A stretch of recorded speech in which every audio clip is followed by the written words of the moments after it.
This video is sponsored by Pupford. I understand that lots of you out there are looking for a really concise way to learn how to teach your dog the basics and get them to listen to you in the real world. I've recently teamed up with Pupford, and together we've produced a completely free, first-class, state-of-the-art dog training course specifically designed to help you with training, whether or not you've ever trained a dog before. In that course, I'll show you how to deal with some of the most common problems like play biting, jumping, and house training, and I'll show you how to teach your dog all of the basics. Plus, I'm going to give you the formula to get your dog to listen to you contextually in a variety of different environments. This isn't just a set of videos though. You're also going to get a detailed training guide with timelines and checklists so that you know what to be working on with your dog every single day. This 30-day course is really optimized to jumpstart your training so that you know exactly what to do to get your dog listening to you. You're also going to get access to a free private community where you can go to ask your questions or just engage with other dog lovers too. Remember, we filmed this series as a standalone set of videos featuring different dogs with different personality levels and energy levels so that you'll really start to get a sense as to how to train your individual dog. Honestly, this course is the closest thing to attending an in-person training class with me. In the description below, I'm going to have a link to this completely free course. There's no catches at all, so go check out the link in the description, get signed up, and let's get started training. Here are some highlights from a recent dog training session I had with Indy and Archie. Click thumbs up and make sure you're subscribed to my channel. Enjoy! So this is Indy, the 9-month-old Australian Shepherd. I'm trying to get Indy comfortable with me. Nice work. Just by giving him treats. Good. Typically he warms up. We either, he loves to play fetch, so we'll give like a stranger like a ball or Smart. definitely treats. Get it. Oh, okay, I see Archie over there is into it. What's that? Yeah, oh boy, now you're opening up. So as far as general training that you've done with him, what have you taught him so far? So they both know sit and down. He's a lot better at down than he is. Leave it? No, leave it is, I don't know how that is. Good job. Right now, you can see Indy over here is doing really well. Even though Archie's getting a little jealous, you would expect that. That's really common with puppies like that. Really good focus over here. This is great. I'm ready to play with Archie if that's cool. I'm gonna switch leashes out here. He doesn't love to play with toys as much as he does. Indy loves to play. He can play all day long, and it's just funny, Archie just has different interests. You're gonna learn how to train two different types of dogs and understand that just because it worked with one dog doesn't mean it's gonna work with the other, which I think you do understand. Oh yeah, we got that, because I mean, just with like sitting, teaching him, and then like teaching him two completely different ways. Like lay down, like he got it so fast, and then with Archie, we're still kind of working on that. Yes, good job. And you can see right now he's a little distracted by Indy over there.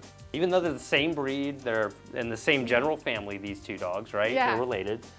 They still have different personalities, really different personalities. Leave it. Will you look at me? Wow, good.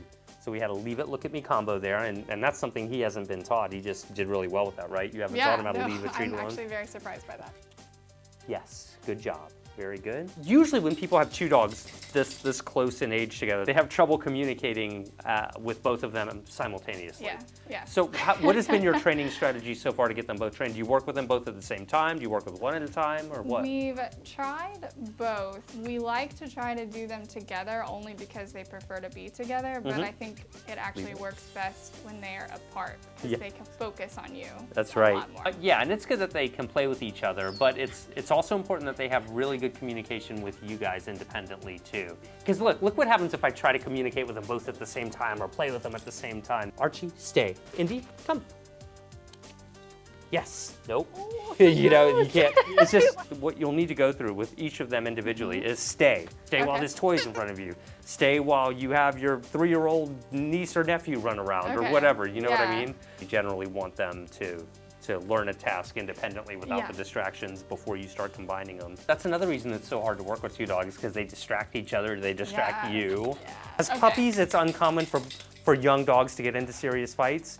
It's more common as they mature to start to see that emerge. It's much more common for same-sex dogs to get into fights than different-sex dogs. All right. I would be a little concerned about it, but I mean, it's clearly play, but I can see that escalating as they get older. It's also really healthy too that they're giving each other that feedback, like, hey, that's too rough. That's actually really healthy too.